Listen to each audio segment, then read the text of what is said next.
Então não é sobre Ele explicou Deus como Passei a me conhecer. Pregações bonitas. compartilhando. para pregar. te joga na parede. Estão querendo se exibir. Jesus Cristo, inocente, pagou por todos os nossos pecados. Senhor Jesus, mais uma vez, Senhor, na tua presença, nós nos colocamos. Queremos te louvar, Senhor, por mais um dia de vida que o Senhor nos concedeu, pelo ar que nós respiramos, pela saúde, por tudo que o Senhor tem nos dado. Queremos, ó Pai, pedir a sua presença nessa hora, Senhor, para que nós venhamos entender a tua palavra, Senhor. Que o Senhor esteja usando a vida do pastor, do irmão, de todos que participarem, ó Pai. Que o Senhor esteja falando através das nossas vidas, Senhor. E que a tua palavra, Senhor, seja gravada no nosso coração, Pai, para que nunca nós venhamos esquecer, Senhor. Nós te louvamos, te agradecemos, Senhor, e te pedimos, fica conosco nesse dia, nos guardando de todo mal. Em nome de Jesus, nós oramos e agradecemos. Amém.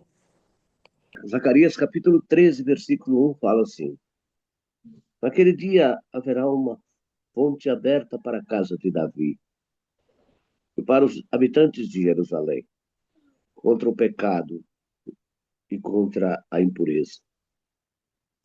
E acontecerá, naquele dia, diz o Senhor dos Exércitos, que tirarei da terra os homens dos ídolos, e deles não haverá mais memória. E também farei sair da terra os profetas e o espírito da impureza. E será que, quando alguém ainda profetizar, seu pai e sua mãe, que o geraram, lhe dirão: não viverás porque mentirosamente falaste em nome do Senhor. E seu pai e sua mãe, que o geraram, os traspassarão quando profetizar. E acontecerá naquele dia que os profetas se envergonharão, cada um da sua visão, quando profetizarem. Nem mais se vestirão de manto de peles, de pelos, para mentirem. Mas dirão: não sou profeta, sou lavrador da terra, porque tenho sido servo desde a minha mocidade. E se alguém lhe disser: que feridas são essas nas tuas mãos? Dirá ele: são as feridas com que fui ferido em casa dos meus amigos. Pastor de Deus é ferido. Prossiga. Levanta-se a espada e ataque o meu pastor, e aqueles que é o meu companheiro, diz o Senhor dos Exércitos. Fira o pastor, e as ovelhas ficarão dispersas, e voltarei a minha mão para os pequeninos, em toda a terra, diz o Senhor. 2/3 delas serão eliminados e morrerão, mas 1/3 parte irá sobreviver. Farei essa 1/3 parte passar pelo fogo, e a purificarei como se purifica a prata, e a provarei como se prova o ouro. Eles invocarão o meu nome e eu os atenderei. Direi: vocês são o meu povo, e eles responderão: o Senhor é o nosso Deus. Amém. Então, bom, aqui o capítulo 13 de Zacarias, ele seguindo a sequência ali do capítulo 10, 11, 12, ele está apontando, então, para o futuro, né? Ele não está falando simplesmente para aquele tempo em que Zacarias estava vivendo. É uma palavra profética e que ela vem de encontro ali à segunda vinda do Messias. E o interessante é que nessa palavra aqui, a gente vê alguns textos, né, misturados ali no decorrer do versículo. Ele começa com um pensamento no versículo, aí no final da parte B do versículo ele faz uma situação, um comentário a respeito do Novo Testamento, de algo que Jesus havia passado ali. Então, esse texto, ele já está falando a respeito da segunda vinda de Cristo, onde a igreja já estaria arrebatada ali, para nós que acreditamos no arrebatamento da igreja, né? A igreja não passaria ali não passará pelo período da tribulação, para quem é pré-tribulacionista, né? E então esses eventos eles acontecem ali por esse meio ali, né? Vamos ler aqui Jeremias capítulo 31, quem puder ajudar a gente aí para adiantar nas leituras, vai ficar melhor, né? Fica mais rápido. A partir do verso 1º, Então, por favor. naquele tempo, diz o Senhor, serei o Deus de todas as gerações de Israel, e elas serão o meu povo. Assim diz o Senhor, o povo que escapou da espada encontrou graça no deserto. É Israel mesmo, quando eu o fizer descansar. Amém. Então aqui o Jeremias ele está profetizando, ele diz: eis aí vem dias, diz o Senhor, em que firmarei uma nova aliança com a casa de Israel e com a casa de Judá, porque a antiga aliança ali ela havia sido quebrada, né? Essa aliança que a gente está falando, né, especificamente, aquela aliança de proteção, aquela aliança de cuidado, aquela aliança em que o Senhor estaria na frente, foi dito aí, capítulo 12, né? Então, aqui, quando a gente vê no verso 1º, ele diz: naquele dia haverá uma fonte aberta para a casa de Davi e para os moradores de Jerusalém, para remover o pecado e a impureza. Então, aqui é uma nova aliança, porque aquela outra nova havia sido quebrada, havia sido rompida, eles não aceitaram o tempo da visitação do Senhor Jesus, e nessa segunda vinda, então, essa aliança ela vai ser restaurada, né? E o Senhor ele vai eliminar no meio do povo os ídolos e não haverá mais memória, né? Ídolo aqui a gente pode colocar, além da idolatria pelos deuses que lá atrás eles adoravam, os deuses de outras nações, né? Tudo que a gente põe no lugar de Deus na nossa vida é um ídolo, né? Tudo aquilo que te tira do centro de Deus é um ídolo. Então o Senhor está dizendo aqui que os ídolos eles serão retirados diante do povo de Israel, não haverá memória deles, também removerei a terra, os profetas e o espírito imundo. Quando ele fala de profeta, obviamente ele está dentro do contexto que está colocado aqui, é dos falsos profetas, né? Não é simplesmente alguém que seja sério, né? Até porque quando ele está falando com Israel, é interessante dizer isso, se a igreja já não está mais aqui, já não está mais no tempo da graça ali e tal, né? O parênteses foi fechado, ele está voltando a tratar com o povo de Israel. Nos moldes do Velho Testamento, o último profeta foi João Batista, né? Porque esses profetas, de uma forma geral, eles apontavam para o Messias, né? Eles apontavam a vinda do Messias. E de todos os profetas que houveram na Bíblia, nenhum deles foi maior do que João Batista. Por quê? Porque ele não só profetizou, não só disse que ali estava aquele que ele não era digno de amarrar as alparcas dos seus sapatos, mas das suas sandálias ali, mas ele viu, né? Ele não só profetizou, como ele viu o próprio Senhor Jesus. Ele viu o Messias, ele contemplou o Messias, ele falou com o Messias, ele o conhecia. Na verdade, era até da mesma família, né?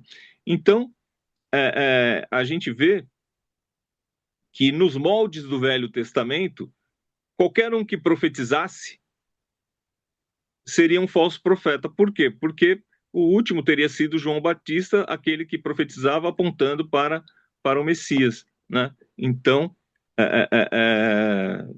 qualquer um que falasse alguma coisa estava falando algo que não era do Senhor. Ainda com respeito ao versículo 1º, vamos ler ali Gênesis capítulo 21, verso 19. E alguém, por favor, abra Êxodo 30, 18. E abriu-lhe Deus os olhos, e viu um poço d'água, e foi-se, e encheu o odre d'água, e deu de beber ao moço. Amém. Aqui ele está se referindo a Agar, quando ela estava no deserto, quando ela foi desprezada, né? Ela foi expulsa ali por Abraão.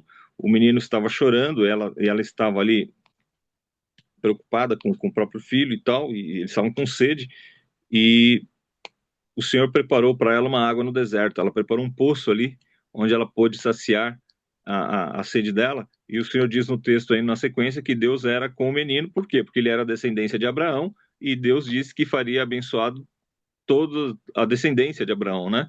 Mesmo que o primeiro pensamento foi em Isaac, né? Ismael também era descendência de Abraão e ele haveria de ser abençoado ali, né? Ou seja, não pereceria, né? E também seria ali uma grande nação, o que de fato o foi, né?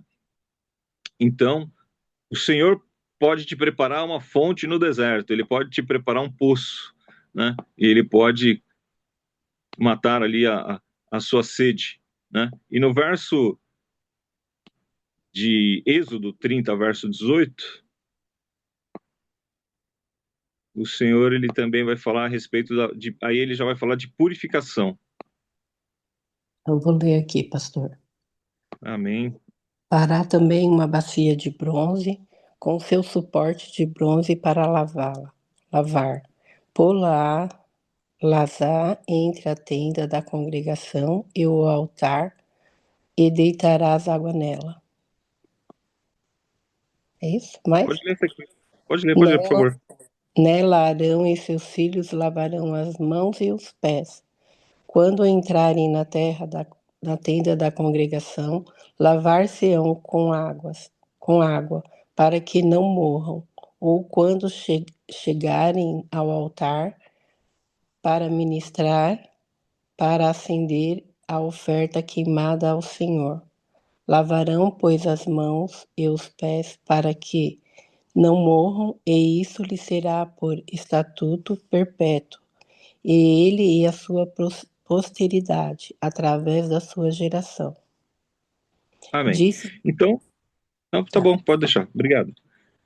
Quando a gente lê esse texto, a gente está vendo aqui a respeito, em Êxodo não tinha templo, né? Então ali era o tabernáculo. E entre o altar, né, e o local de sacrifício ali, ele tinha uma bacia de água que ele tinha que se limpar ali para que ele pudesse oferecer sacrifícios, né, pelo povo, para que ele pudesse se apresentar diante de Deus. No templo, também havia essa mesma situação. Antes de se apresentar diante de Deus, ele deveria se purificar. E para nós, isso traz um exemplo, né, de que Jesus está falando aqui, de que nós devemos nos apresentarmos diante de Deus com o coração limpo, né, com o coração purificado também, com uma mente purificada.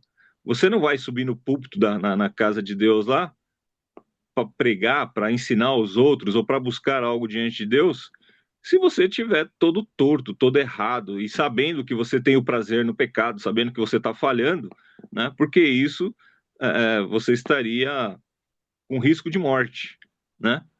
Porque você está usando falsamente, né? Você não está usando de sinceridade, principalmente com Deus, né? Porque o povo lá pode até não saber o que está acontecendo, as pessoas podem não saber o que está acontecendo, mas você sabe, né? E você vai se colocar diante de Deus e Deus vai te usar, né? Ou pretende te usar como instrumento de Deus e vão ver Deus através de você. E é desejoso, né? De que você esteja em condições de ser esse instrumento, né? De que você seja um vaso limpo, um vaso purificado, para que se possa colocar então essa palavra do Senhor para que você ministre aos outros. Então o Senhor ele diz: naquele dia haverá uma fonte aberta para a casa de Davi e para os moradores de Jerusalém, para remover o pecado e a impureza. Quem nos purifica de todo pecado é o Senhor Jesus, não é isso? Ele é que é a nossa fonte, ele é que é o nosso rio de água viva. Quem puder ler, por favor, João 6,35. Depois eu queria dar uma lida também aqui em Apocalipse capítulo 1, aliás, João capítulo 1, versículo 5, só para completar aí o que você está dizendo. Mas qual é o versículo que você quer que leia agora? João 6,35, por favor. João 6, 35. Quem achou, pode ler. porém, eu achei. Porém, eu já vos disse que, embora me tenhais visto, não credes. É isso, pastor? Continua? Pode continuar. Peraí. Eu pulei, pastor, peraí, era o 35, né? Isso. Declarou-lhe Jesus, oi Jesus, eu sou o pão da vida. O que vem a mim jamais terá fome, e o que crê em mim jamais terá sede. Porém, eu já Amém. vou. Então, É isso? Tá. é isso mesmo, obrigado. Então, aqui, João está falando a respeito de Jesus, e isso para a igreja, isso no Novo Testamento, isso para nós, né? E para toda a humanidade, obviamente. Então, o Senhor, ele é pão e ele é água, ele sacia a nossa fome e ele sacia a nossa sede. E lá no livro de Zacarias, ele está reforçando isso, né? Porque aqui nesse tempo já não haverá mais a igreja, né? E o povo judeu não aceita o Novo Testamento, né? Então está contido aqui no texto de Zacarias o que o Senhor deseja fazer para o povo de Israel, uma nova aliança, que ser o pão, ser uma fonte, purificá-los, e tem várias outras menções aqui que a gente não vai ler todas, né? Porque senão a gente vai tomar muito tempo nisso. Mário, você quer ler o Apocalipse? Fica à vontade. Não, não, é que aqui a palavra de Deus fala em 1 João,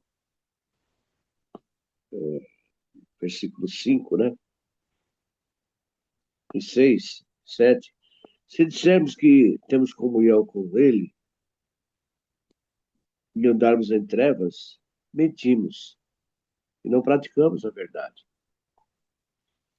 Mas se andarmos na luz com Ele, na luz está. Temos comunhão uns com os outros. E o sangue de Jesus Cristo, do seu Filho, nos purifica de todo o pecado. Quer dizer, se a gente não tiver a luz, nós não temos comunhão com Deus. Amém. Nós não temos como falar de Deus. Nós não temos como subir no púlpito e pregar a palavra, ensinar. Não tem como. Você só vai fazer o que agrada a Deus se você estiver na luz, se você estiver com Deus, né?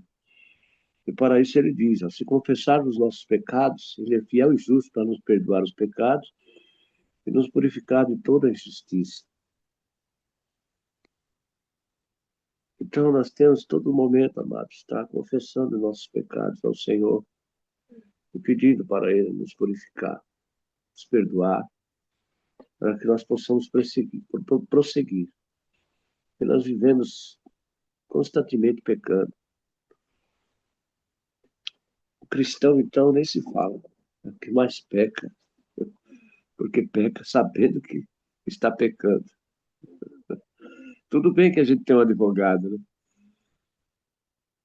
Mas não é fácil viver nessa terra sem pecar. Não tem como.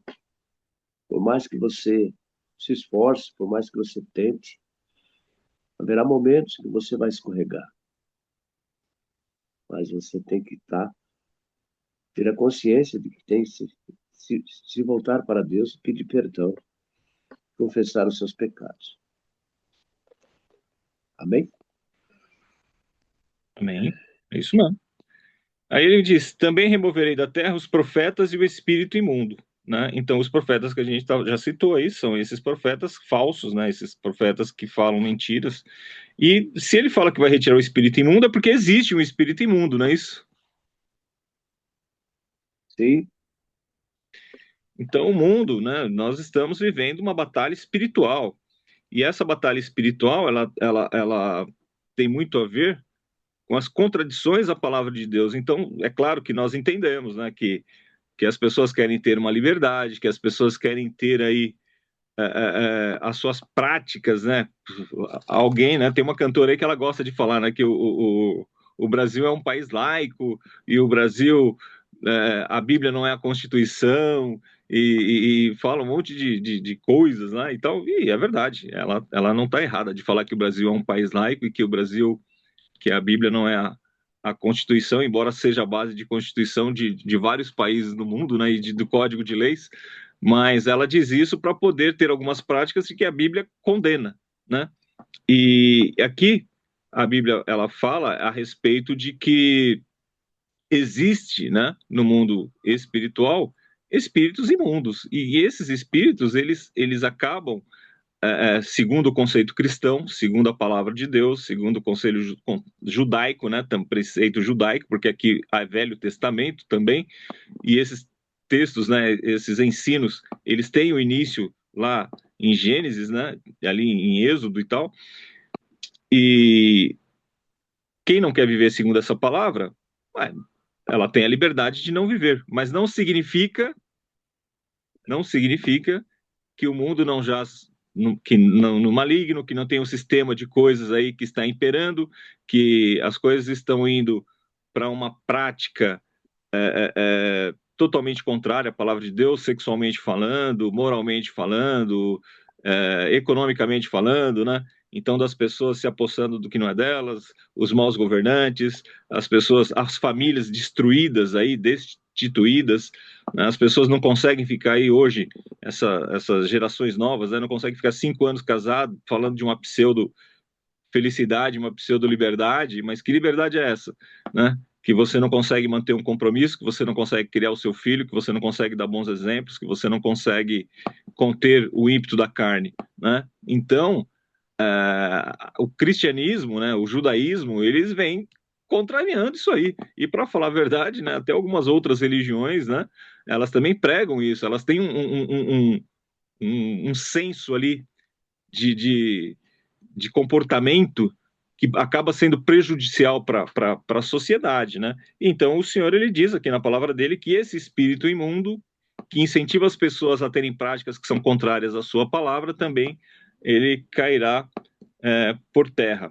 Se alguém ainda profetizar, seu pai e sua mãe que o geraram lhes dirão: você será morto, porque está falando mentiras em nome do Senhor. Então, dentro desse contexto que a gente está falando aqui, né, que o povo de Israel, o povo de Judá, iria se levantar, então, contra as pessoas que falavam falsidades ou que falavam mentiras a respeito da palavra de Deus e dizendo que Deus falou quando Deus não tinha falado, né? E essas pessoas pagariam, então.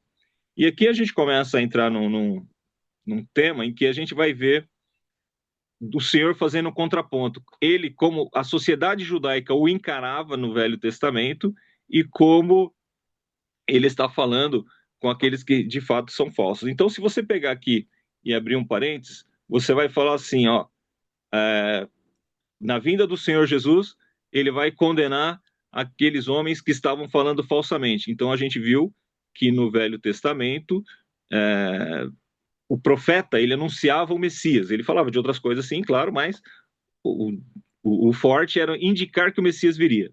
E o último profeta nesse naipe teria sido, então, João Batista, porque ali Jesus, o Messias, já teria vindo, né? E aí os irmãos iam falar a respeito da segunda vinda dele, né? Ou do comportamento diário da igreja ou da vida cristã. Então, seria um outro tipo de profeta. E aí, quando fala que se alguém profetizar, seu pai e sua mãe que o geraram, lhe dirão: você será morto, porque está falando mentiras em nome do Senhor. E aí, alguns autores, escritores, eles trazem um paralelo dizendo o seguinte: que durante o período do Novo Testamento, né, profetas foram mortos, pessoas foram mortas porque disseram, né, que Jesus era o Messias e que haveria uma segunda vinda, né?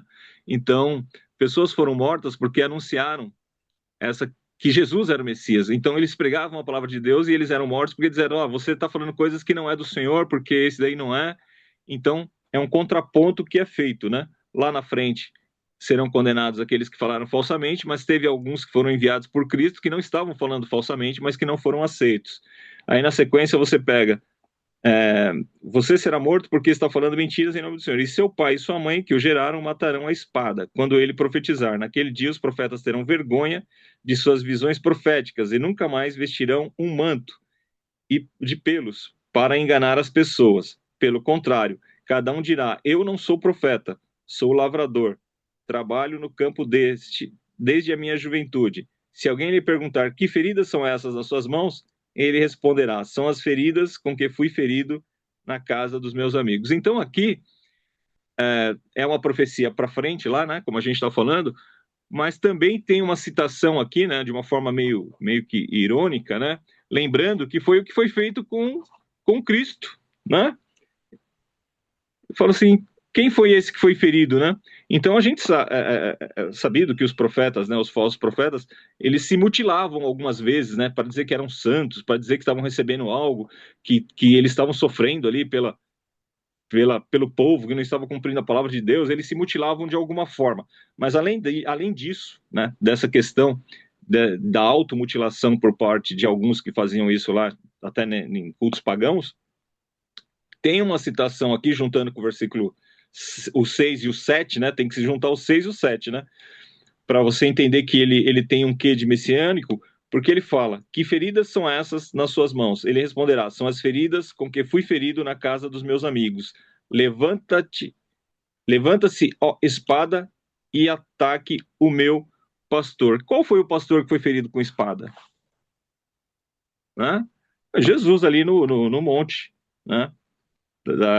Das oliveiras, se levantaram para feri-lo, né? Embora ele tenha sido preso, não tenha sido ferido ali, mas quando ele foi crucificado, eles foram até Jesus com armas e tudo mais, mas quando ele foi crucificado, ele foi ferido, né? Então, quem é esse pastor que foi ferido? Então, existe um contraponto nesse texto, quando ele fala dos maus profetas, o que aconteceriam, os falsos profetas, o que aconteceria lá na frente, e como Israel reagiu com os servos do Senhor durante o ministério de Jesus terreno, né? Então, é interessante essa passagem, né? E essa forma de entender. E aí o verso 7 ainda continua: e aquele que é o meu companheiro, diz o Senhor dos Exércitos, fira o pastor e as ovelhas ficarão dispersas. Então, quando Jesus Cristo ele foi crucificado, né? A igreja ficou ali sem saber o que fazer naquele primeiro momento, né?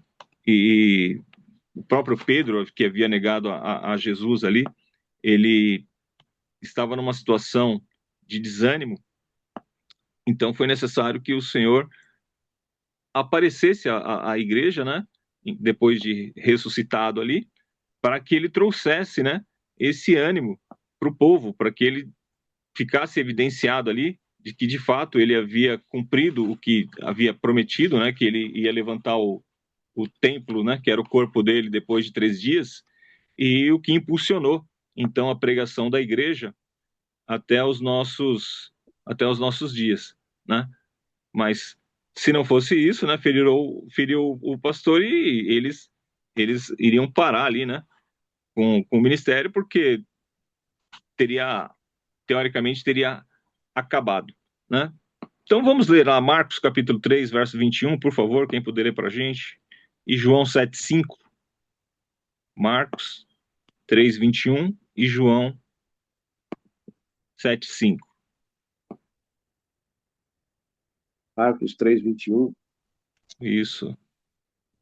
E quando os seus ouviram isto, saíram para o prender, porque diziam: está fora de si. E os escribas que tinham descido de Jerusalém diziam: tem Beelzebul, é pelo príncipe dos demônios, expulsa os demônios. E chamando-os a si, disse-lhes em parábolas: como pode Satanás expulsar Satanás? E se um reino Então, se dividir contra si mesmo, tal reino não pode subsistir. aí falando da citação dos falsos profetas, né? Ele fala como se tivesse Beelzebul, né? João 7:5. Pois nem mesmo os seus irmãos criam nele. Disse-lhe, pois, Jesus: o meu tempo ainda não chegou, mas os vossos sempre está presente. É isso, pastor? Isso mesmo, isso mesmo. Então, olha só, o que Jesus está querendo dizer aqui é o seguinte: ele foi criado numa casa, ele foi criado lá com os irmãos dele, ele foi criado lá, né, dentro de uma família, e a família, né, os próprios irmãos de Jesus colocavam em dúvida a questão dele ser o Messias. Eles até achavam lá que ele tinha algo de diferente, que ele tinha algo de estranho, Mas Messias já era um pouco demais, né, na cabeça deles ali. Então imagina só os de fora, né? Quando perguntavam para o irmão deles lá, né, falou, seu irmão aí está dizendo que é o Messias, e aí o que vocês acham, né? Se até eles se colocavam de uma forma contrária, imagina então os de fora, né? E aí a gente traz um paralelo dizendo assim, né? Quantas vezes você na sua casa, você é fanático, você é desacreditado, você não sabe do que você está falando, tudo para você é demônio, tudo para você é maldição, tudo para você é errado. Será que isso acontece com a gente? Não. Então, pastor, eu sempre falava assim sobre o sobrenatural de Deus, né? E aí um dia o Silvio perguntou assim para mim: "Você fala tanto em sobrenatural, né? O que que seria sobrenatural?" Eu falei: "Sobrenatural é o que para mim é impossível e para Deus é possível, né? Deus pode fazer o sobrenatural sobre nós." Então assim, e hoje, ontem à noite aconteceu um sobrenatural assim que graças a Deus a gente está fazendo um curso de teologia com o nosso pastor na igreja e a gente está conversando muito sobre a Bíblia, eu e o Silvio, né? Então assim, eu tenho visto assim Deus trazendo ele de volta, né? Ter vontade de ler a palavra, de entender. E aí ontem a gente ficamos conversando sobre a palavra. Aí antes de dormir ele falou assim, interessante, né? A gente está conversando sobre a Bíblia. Então assim, você que compartilhou o meu passado, né? Quantas vezes orei, chorei pela vida dele para ele voltar para o Senhor. E hoje é o sobrenatural de Deus acontecendo na nossa vida, né? Amém. Amém. Mas até chegar esse momento, né? Quantas vezes, né, não foi desacreditado aquilo que foi falado, não é? Pois é, foi muito choro, né? Muita oração, muita, né, clamor, né? Eu até falo para as irmãs lá da igreja, que eu tenho um grupo de oração na igreja, e eu falo para elas, né, que nós temos que clamar, né? Muitas vezes elas chegam bem assim, triste, angustiada, com problema, né? Eu falo, irmãs, nós temos o Senhor, vamos clamar. A palavra fala, clama a mim, responder-te-ei, né? Coisas grandes e firmes que não sabem, né? Então eu sempre estou motivando elas a buscar, orar, chorar, clamar. Eu falei, gente, às vezes que nem, às vezes quando a gente está na frente de algum trabalho, as pessoas veem a gente como, ai, o santo. Eu falei, não, eu não sou santo, não, eu tenho meus problemas, eu sou assim, justificada, né? Eu sou santa por quê? Porque o Senhor me santificou, né? O sangue de Jesus me limpa de todo pecado, mas eu tenho minhas lutas, as minhas batalhas diárias, né? Então, assim, é bem difícil, porque nós temos que estar dando, assim, o testemunho, né, para as pessoas, e muitas vezes a gente tem que colocar, né, a sua dificuldade para a pessoa ver também que você também tem, né, dificuldade. Porque a gente fica nessa de motivar as pessoas a fazer, né? Porque hoje está difícil, pastor. Tem dia que eu vou na oração, eu só vejo a irmã abrindo boca, a outra, sabe, dormindo assim do lado, sabe, caindo assim, sono. Falei, meu Deus, tem hora que esses dias eu cheguei aqui indignada, falei, ai, Silvio, misericórdia, que é isso? Que tá acontecendo com o povo de Deus? E é pessoas que são da igreja, que já estão há um tempo comigo, entendeu? É difícil, tá difícil o negócio. Mas é isso, né? É. Então, e aí é o que o texto da palavra fala, né? Quem deu crédito à nossa pregação, na minha pregação, e quem há de vir por nós? Às vezes, eu tenho certeza, né? O Mário é meu amigo pessoal, então a gente conhece muito, né? Das questões um do outro, né? A gente conversa. Mas ele fala, às vezes, né? Fala, rapaz, eu fico pensando, né? é, Precisamos de alguém para levantar o nosso braço aqui quando a gente está cansado. Quem que vai ficar no nosso lugar se você faltar? Quem que vai ficar no seu lugar se você ficar doente? Quem que vai ficar no seu lugar se você precisar se ausentar por uma semana? Quem que vai assumir a bronca? Ou de dentro de casa mesmo, as pessoas que veem você fazendo aquela correria, você que vê ali fazendo a leitura da palavra, né? Se você tiver uma necessidade ali, quem que vai, né? Com quem que você vai poder contar, né? Então o Senhor ele diz aqui no texto, né, de Zacarias, ele fala, ó, ferirá o pastor e as ovelhas vão deixar o negócio, né? Então você de alguma forma é o pastor da sua casa, você é o líder da sua casa ali e tal. Você está tentando de alguma forma, mas não quer dizer que as pessoas vão te seguir. Muito pelo contrário. Às vezes os de dentro da casa é que fazem chacota com a sua fé. Os de dentro de casa é que fazem chacota com aquilo que você está tentando fazer. E às vezes você está tentando dar um testemunho e a pessoa vai lá e faz exatamente o contrário, porque aí os outros de fora apontam e falam assim, mas aquele ali não é o filho do fulano? aquele ali não é o marido da fulana, aquele ali não é a esposa né, a esposa do fulano. E as pessoas não conseguem entender, cara, que de alguma forma ela está te envergonhando e ela está envergonhando o evangelho e que de alguma forma, né, ela está dificultando a caminhada, está dando lugar para espíritos mundanos, os espíritos imundos que a gente está falando aqui da palavra. E digo mais ainda, às vezes o negócio é tão grave, né, que a pessoa que está tentando ali de alguma forma, até ela desanima como diz o outro, sai do salto, né? E até ela tem atitudes, né, que não são assim as mais esperadas, né, as mais desejadas, porque haja paciência, né? A pessoa às vezes ela é carne também, ele é humano, né? E precisa de alguém ajudá-lo ali, né? Ajudando. Mas o que Jesus respondeu para os irmãos dele aí no texto foi o seguinte, né? O tempo de vocês é chegado. Esse é o tempo de vocês me aceitarem, esse é o tempo de vocês reconhecerem, esse é o tempo de vocês não serem tão críticos, né? E abraçarem a fé. Por quê? Porque eu, ele era o Messias e ele tinha dado sinais ali, né, no meio da família dele de coisas grandes, né? Falou, em vez de vocês me ajudarem, vocês ajudam a me afundar, né? Então falou, o meu tempo não é chegado, porque o ministério dele durou ali 3 anos e meio, mas ele viveu 30 e poucos anos antes, né? Viveu 30 anos Uhum. antes. Então o tempo deles era chegado de ajudar. E quando veio o tempo do Senhor Jesus, o ministério mesmo, foram 3 anos ali, 3 anos e pouco, e depois disso ele foi crucificado. E as pessoas continuaram levando a fé. E aí, tudo bem que os irmãos dele se converteram. A gente tem Tiago, que foi líder da igreja de Jerusalém, né, que era irmão de Jesus. A gente tem Judas, que tem um livro escrito na Bíblia, que foi irmão de Jesus, irmão de sangue, quero dizer assim, né, do ponto de vista da mãe, né? Então, você fala assim, cara, como assim? Cadê a misericórdia? Cadê o desejo de ajudar, o desejo de estar junto ali? Cadê o apoio, né? Então, irmãos de criação ali, né? Pô, cadê o apoio? Então a Bíblia fala que os maiores inimigos estão dentro da nossa casa. Por quê? Porque eles conhecem as nossas fraquezas, eles conhecem as nossas dores, eles conhecem as dificuldades que nós temos e muitas vezes saem por aí propagando isso e fazendo até chacota, né? As pessoas mais próximas às vezes são quem mais nos ferem, né? Ou com as práticas que eles têm, que você ensinou, você criou, você desenhou, Uhum. mas ela tem o livre-arbítrio, tem o mundo aí, tem o espírito desse mundo, e elas optam por ter um outro caminho e você não pode forçar ninguém a nada, porque é pelo Espírito do Senhor, né?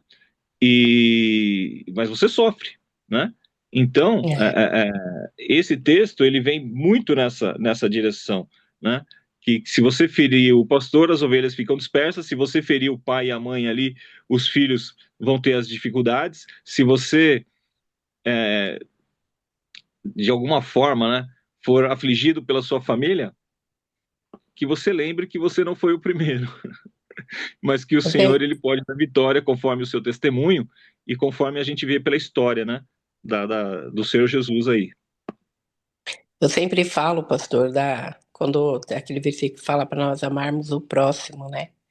Quem é o próximo, mais próximo de nós que nos machuca, né? Se não a nossa família, né? Exatamente. Porque às vezes a gente fala amar o próximo, a gente pensa que é o próximo, o vizinho, né? O que trabalha com a gente ali. Mas as pessoas que mais ferem a gente, que mais abala, assim, tenta abalar a nossa fé, é a nossa família, né? E aí é difícil, porque você ama, né? E aí machuca muito, né?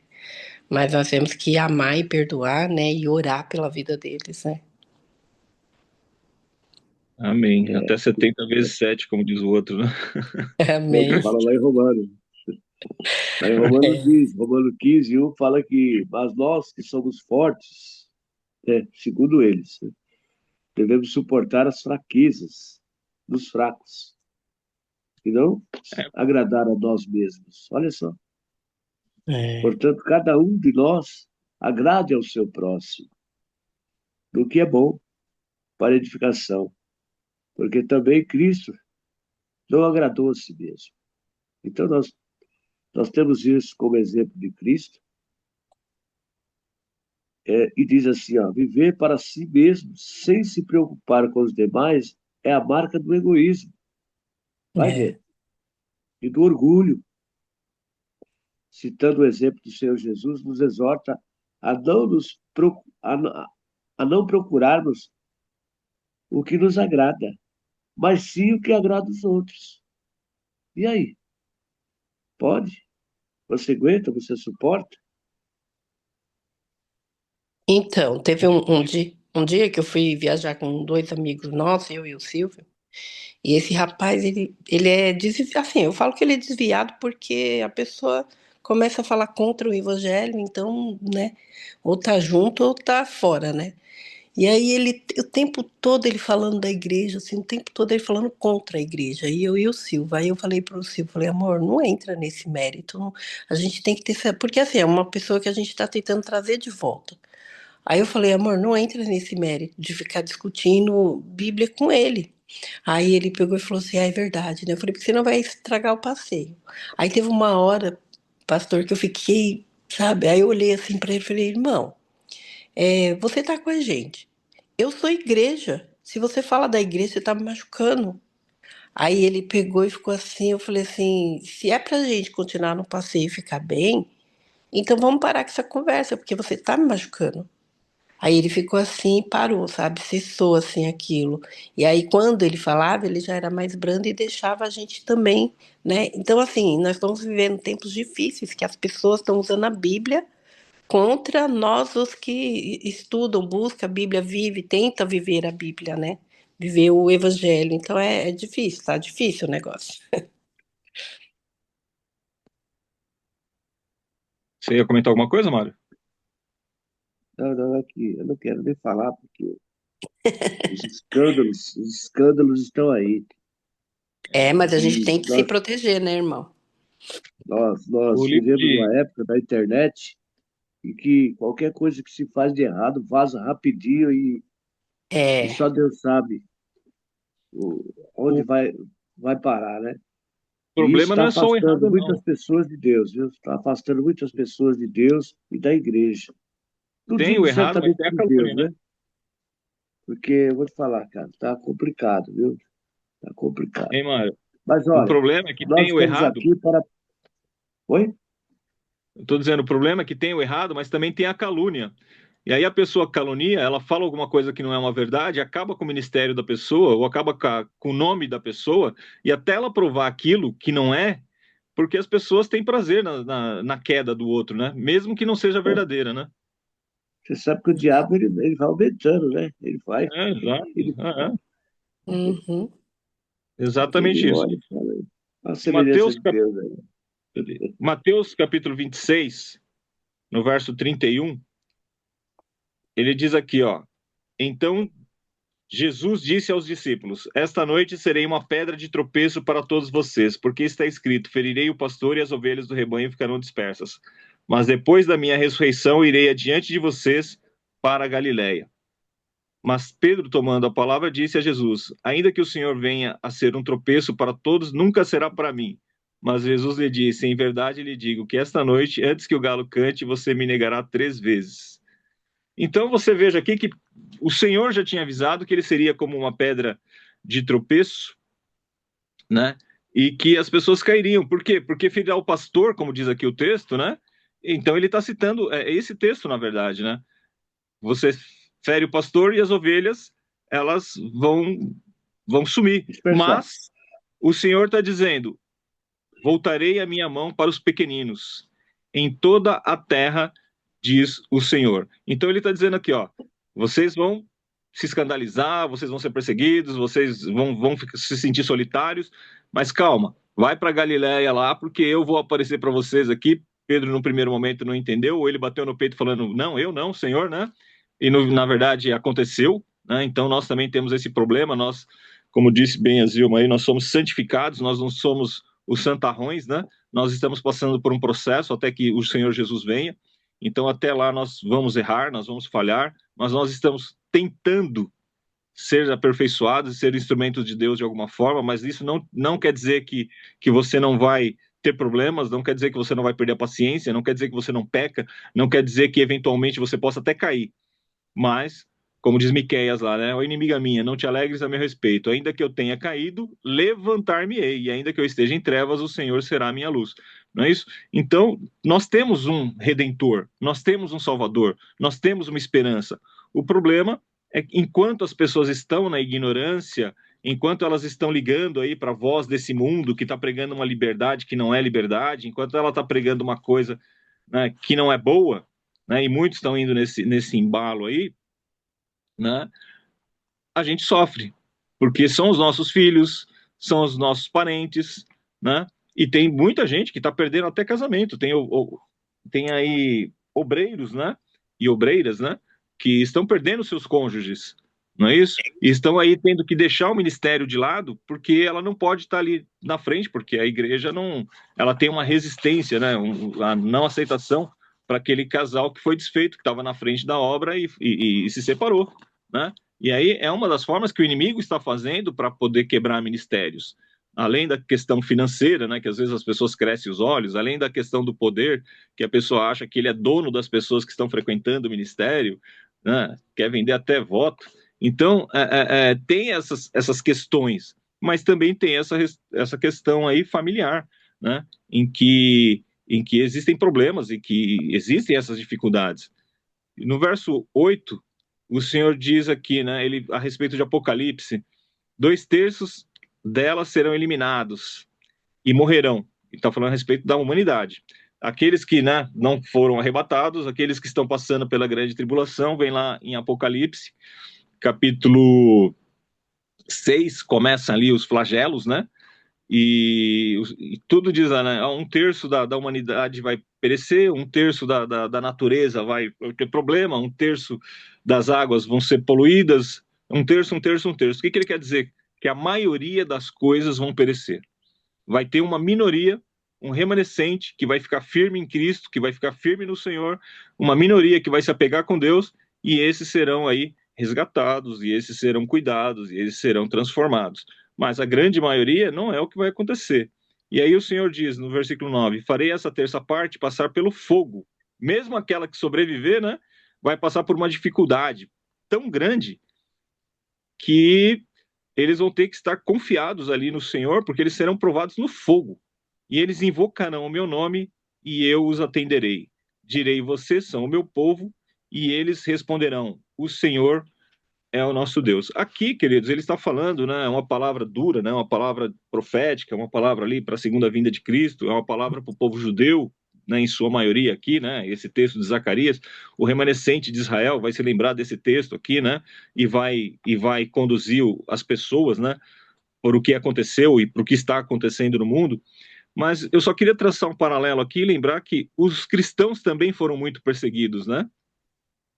Se a gente lembrar o exemplo maior que a gente pode colocar, né, é ali sobre o governo de Nero, Roma, né? Nero estava doido, ele queria repaginar ali a cidade de Roma, ele queria fazer uma reforma, e aí ele saiu tacando fogo na cidade, né, e dizem, né, que ele se regozijava e que ele cantava. E quando ele foi acusado de ter colocado fogo em Roma, ele acusou os cristãos, porque os bairros que pegaram fogo eram bairros majoritariamente onde moravam cristãos ali, e ele deu esse engodo, e aí ele mandou vários cristãos ali, a perseguição dos cristãos, foram para o Coliseu, morreram ali sobre as feras, e eles morreram ali a fio de espada, e ele chegou a tacar fogo, né, em vários, um grande número, né, para mais de 1.000 pessoas, ele tacou fogo ali nos jardins e colocou como piras, né, para iluminar a própria cidade de Roma. Então, quem fala da palavra de Deus, quem defende aí a palavra de Deus, no decorrer da história, né, embora a gente fale de salvação das almas, de salvação, né, que Deus livra e tudo mais, mas a gente passa por períodos de provas, né, período de trevas. E obviamente que como isso aconteceu ali depois do fechamento dos textos da Bíblia, né, ou muito próximo disso, você só vai saber isso pela história.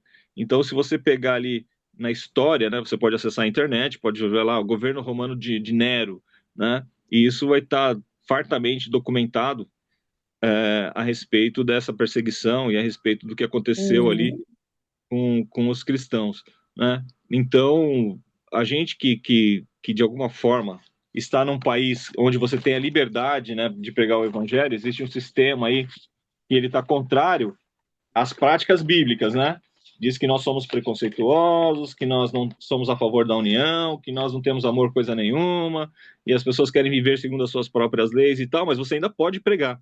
Tem lugar que você não pode pregar. Os países muçulmanos mesmo, né, você não pode pregar. E aí é onde o pessoal fala que, nossa, você viu aí, os muçulmanos estão crescendo pelo mundo, a fé tem ido para vários lugares. Porque o cristianismo ele está espalhado por todo lugar, né? E tem tido a oportunidade de crescer muito mais, mas tem lugares que ele não pode ser pregado. Então, onde ele não pode ser pregado, ele não pode crescer. E aonde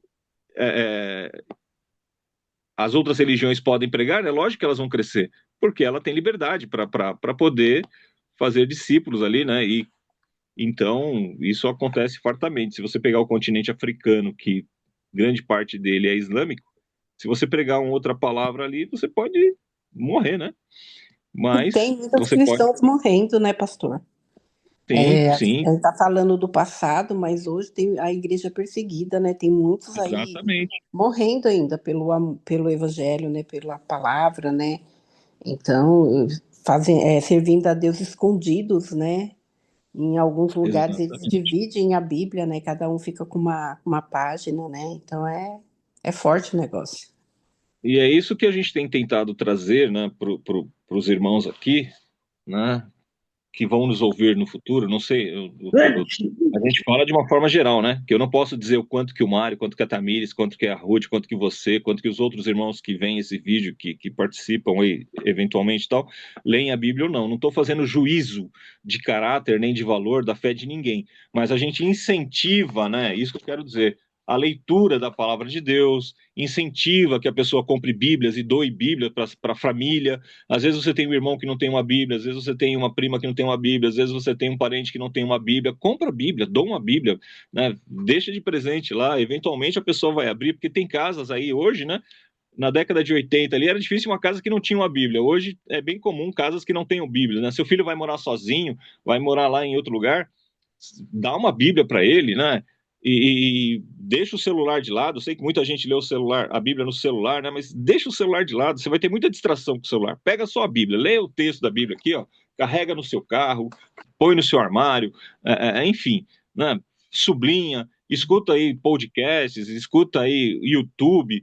Mas as pessoas estão cada vez mais sem paciência, né? Ela não tem paciência para ler um texto, ela não tem paciência para ouvir uma pregação, ela não tem paciência. O mundo está sem paciência, né? Tudo hoje é muito fast food, muito rápido, né? As pessoas têm pressa. E isso está estragando, porque para você ter comunhão com Deus, você precisa gastar tempo nessa relação. Para você ter uma amizade com alguém, você precisa investir tempo nessa relação. Então, é isso que a gente tenta, né? Incentivar, e eu acredito que os irmãos também, que haja tempo de qualidade com Deus, que haja tempo de leitura da palavra, que haja tempo de oração. Tem gente que pede oração para a gente, né? Mas você manda, por exemplo, um vídeo, né? Um exemplo aqui. Você tem, acabamos de falar aqui, vai fechar e vai ter um vídeo aqui, vai ficar gravado. Sei lá, tem 50 minutos. A pessoa está te pedindo oração. Você manda um vídeo da palavra, ela não vê. Ah, não, mas 50 minutos? Aí você fala, mano, você tá passando por um problema, cara. Você precisa ter a sua vida transformada. Eu tô te mandando um texto da palavra para você ir entronizando Jesus. Aí o Senhor fala assim, pô, quando ele estava no Monte das Oliveiras, o pessoal não estava orando, ele falou assim, pô, vocês não estavam dormindo, você não tem um tempo para passar comigo, não, vocês não aguentam passar comigo uma hora, não é isso? Então, hoje em dia acontece da mesma forma, né? Eu sei que o dia é corrido, eu sei que os tempos são maus, eu sei que existe um principado aí, né, uma potestade que está nesse mundo tenebroso, que o Senhor já disse que vai excluir lá no final, e que a gente está passando por esses tempos, mas se esforce, né? Tem uma dedicação aí, você vê tanta notícia ruim, desliga um pouco esse jornal aí que só passa notícia ruim, vai ler um pouco da palavra, vai orar um pouco, vai meditar um pouco, né? Então é nesse sentido que a gente tenta estimular, né? As pessoas, né? De uma forma geral, para que elas tenham esse conhecimento da palavra de Deus, porque é a palavra que liberta, é a palavra que transforma, é a palavra que vai te dar uma nova visão desse mundo aí, né? Porque se você só está sendo cheio do que esse mundo transmite, você acha que isso está certo, que não tem uma outra forma, que não tem um outro jeito. Mas tem, né? E é essa forma que nós queremos aqui anunciar, como disse Paulo lá, né? Ó, esse Deus que vocês reverenciam sem conhecer é esse Deus que a gente anuncia, o Deus desconhecido, né? Então, é uma tentativa aí. E com isso eu encerro aqui a minha palavra. Peço perdão aí pela demora, se me alonguei, mas agradeço a oportunidade no nome de Jesus. E aí, tá. Só para concluir, que a gente vive num mundo hoje que eu vejo isso, né? Deus nos faz um convite diferente, né? Ele diz que não devemos nos comunicar com as obras infrutuosas das trevas, mas antes condená-las, porque o que eles fazem oculto, até dizer, é torpe. Então, nós que somos filhos da luz, filhos do dia, não somos da noite nem das trevas, né? Evitemos esses lugares noturnos, onde apenas encontramos amargura e degradação. Desejemos que a palavra de Deus ilumine nosso coração e nos guarde do mal. Devemos propagar a luz divina em nosso redor. Ela mostrará o caminho da paz com Deus àqueles que nos rodeiam e lhes dará uma felicidade duradoura. É por isso que nós estamos aqui, amados. Tá? Porque eu fico imaginando, né? Aqui em casa, eu servindo a Deus juntamente com minha esposa há tantos anos, e minhas filhas saem,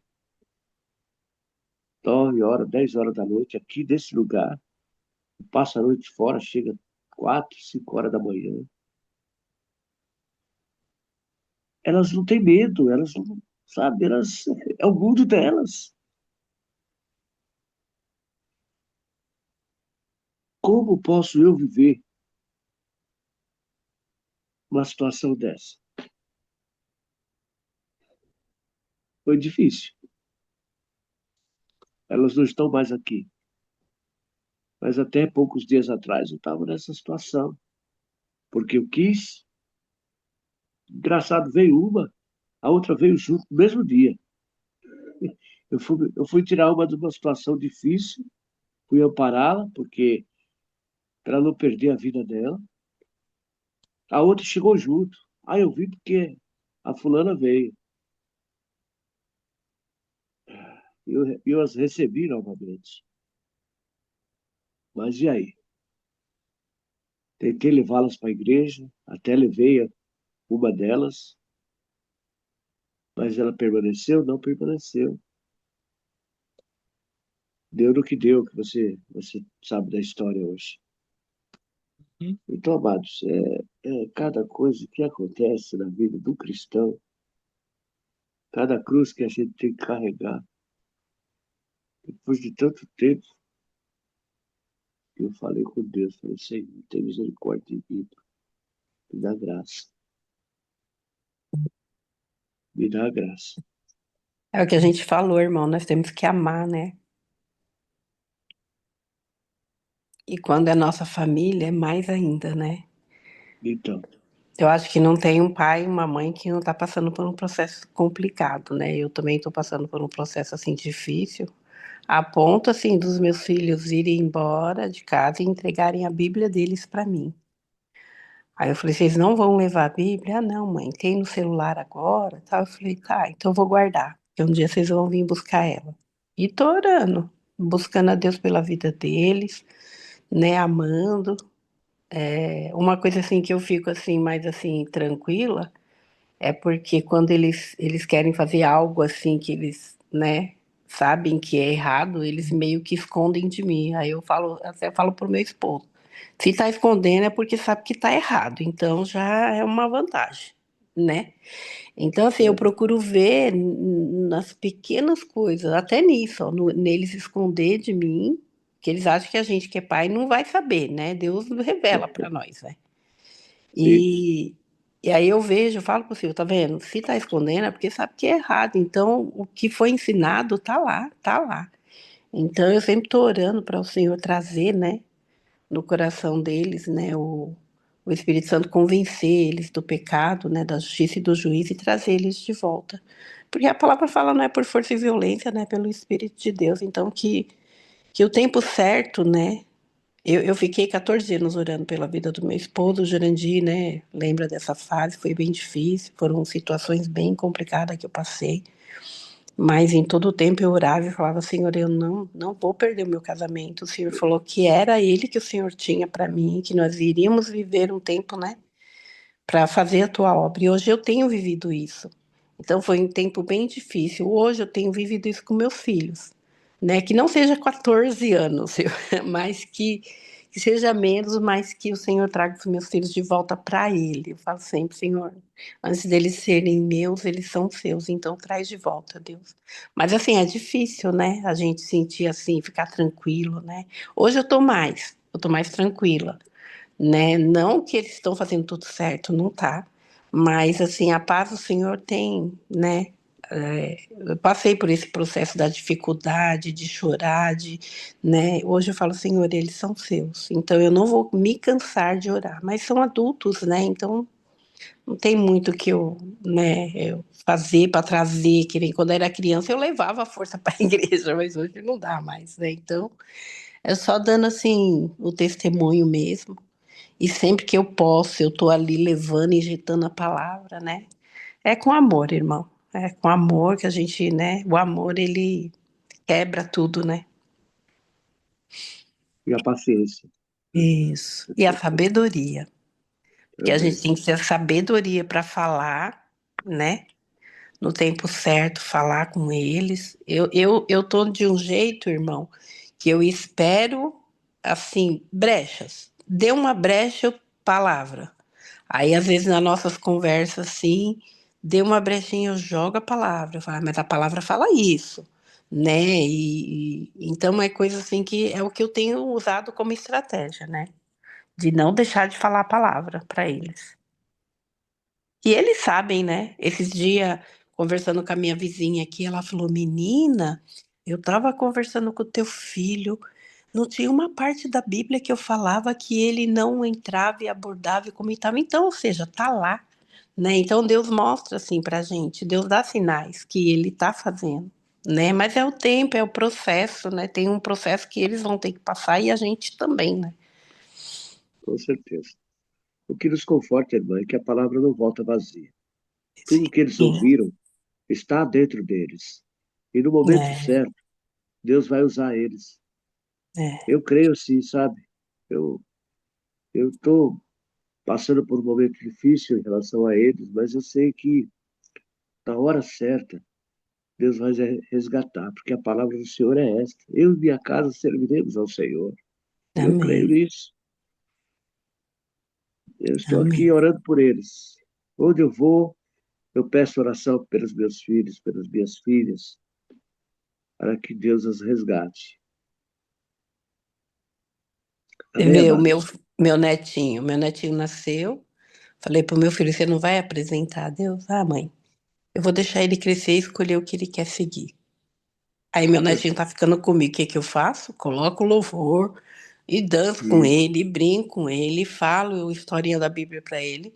Falo assim, de alguma forma tá entrando ali, Deus tá, né? com Então é certeza. isso, a gente tem que fazer a diferença, né, da maneira que dá, né? Eu não posso passar por cima, porque eles são os pais, né?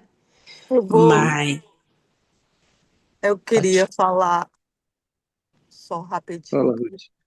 Olha Pode só, falar aqui.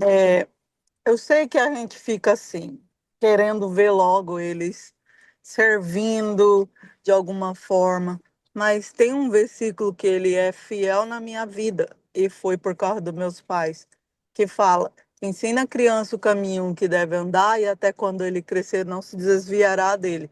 Não ensinamos, não fizemos, fizemos certo. Agora é igual a senhora falou. E eu também já falei isso para Deus. A vida dos meus filhos está na mão do Senhor. Não importa aonde eles estejam. Eles servem ao Senhor. Por mais que eles não queiram, eles servem. Até nós que servimos a Deus, erramos. Imagina essa criança que ainda não tem consciência de que ele serve a Deus. Porque ele serve, porque ele foi entregado a Deus. Então, igual ela está fazendo, ensinando o netinho, quando esse netinho crescer, ele sabe os princípios dele. Ele sabe de onde ele veio, não desvia. E que eu estou falando testemunho é porque eu tentei não ficar na igreja de todas as formas, mas eu falo de todas as formas, sim. Eu ficava em casa, eu falava, eu não vou para o mundo, porque é uma coisa que eu achava errado, porque eu aprendi. Mas também eu não queria ir para a igreja, porque não queria. Tem muito mais nesse testemunho. Mas o que que Deus faz? Ele traz você, porque é igual o versículo fala, ensina o caminho, e até quando crescer, que é agora, a parte que eles cresceram e que a gente está ficando insegura com isso, e não deveríamos confiar que o Senhor está no controle e ele traz na hora certa, porque nada se perde se está falado para Deus, porque bater na porta e dar-se-vos-á, você está batendo, não está? Então vai te Uhum. ser entregue. Confia, espera, e a hora certa vai ser, porque foi comigo, entendeu? Deus me trouxe de volta e eu vim porque eu quis, e hoje eu busco porque eu quero, não porque meu pai ensinava e falava que tinha que ir para a igreja. Tomei raiva de tanto falar que tinha que ir, de tanto cobrar. Mas hoje eu estou aqui, entendeu? Por mais que eu não ia para outro lugar, eu tinha raiva. Achava até que Deus era mau, entendeu? De tanto que não podia isso, não podia aquilo, ou aquilo outro. Tem que fazer tudo só do jeito que o pai fala, porque é o jeito certo. E como eu sou mais antiga, então era assim mesmo, né? Era do jeito que o pai falava que você tinha que viver. E hoje não, eles já têm uma direção do que eles querem. O mundo hoje ensina para eles rápido. O mundo hoje é mais rápido que os pais. Então eles aprendem muito rápido, e ficam dispersos. Mas Deus é Deus. Ele é o que concentra você. Então, nós estamos batendo na porta. E o Senhor não é surdo para não ouvir. Amém. Então, não se preocupe, continua batendo. A irmã aí não orou 14 pelo marido, ela estava batendo. Continua orando pelos filhos, que a hora Amém. certa virá. É isso. Glória a Deus. Aleluia, glória a Deus. Vamos orar então? Senhor Jesus, na tua presença nós nos colocamos, queremos te louvar, Senhor, por essa palavra. Sabemos, Senhor, que o Senhor é um Deus tão grande, tão poderoso e que cuida de nossas vidas nos detalhes, Senhor. Obrigado, Jesus, por cada vida que está aqui, por aqueles, Deus, que não puderam entrar. Que o Senhor esteja guardando, cobrindo, livrando, Senhor, as nossas vidas de todo mal durante todo esse dia, Senhor.